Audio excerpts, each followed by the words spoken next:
Power department से related जो बिजली की दरों से संबंधित, उसमें 0 से 60 यूनिट तक हमने उसमें कहा कि उसमें हम कोई भी जो आपका बिजली का बिल जो होता है वो नहीं देंगे।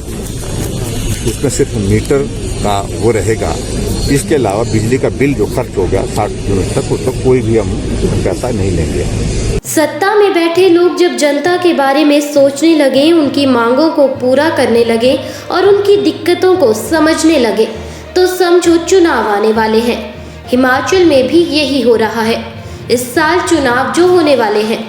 सोलन से पूर्ण राज्यत्व दिवस पर सीएम जयराम ठाकुर ने ताबड़तोड़ घोषणाएं कर हर वर्ग को छूने की कोशिश की।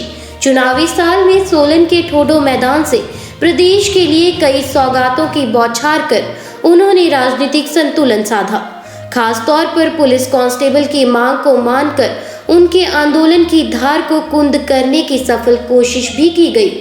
सीएम का फोकस गरीब, बुजुर्ग, बेसहारा और बीमार लोगों पर रहा। एक साथ कई घोषणाएं कर विपक्षी दलों से बड़े मुद्दे छीन लिए गए। महंगी बिजली और कर्मचारियों के मुद्दे पर सीएम कांग्रेस सहित दूसरे राजनीतिक दलों के निशाने पर रहे हैं।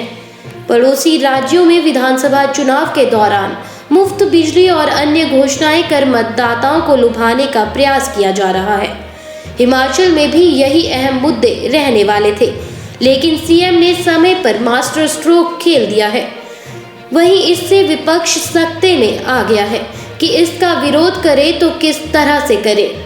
विधानसभा चुनाव को अभी लगभग 11 महीने का समय है। प्रदेश में पहले ही एक बड़े वर्ग को मुफ्त बिजली का तोहफा मिल चुका है। इसके साथ कर्मचारियों को भी आकर्षित करने के लिए उनकी हर मांग को करीब करीब मान लिया गया है।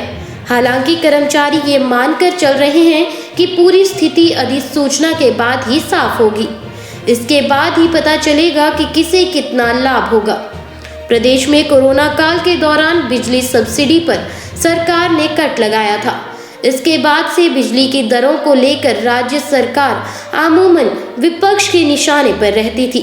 दूसरी तरफ प्रदेश में बिजली के मीटर बदलने के बाद लोगों को भारी भरकम बिल जारी किए जा रहे थे। ये सभी मामले अब सीएम की इस घोषणा के नीचे दब जाएंगे।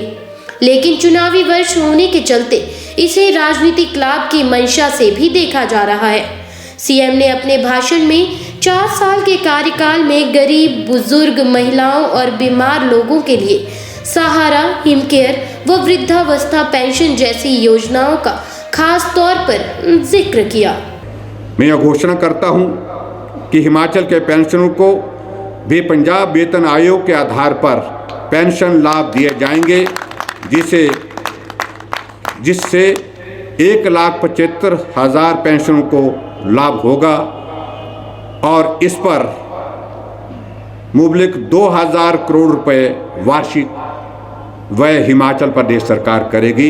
ये भी मैं पेंशनर्स के लिए आज के इस अवसर पर खुशखबरी देना चाहता हूँ।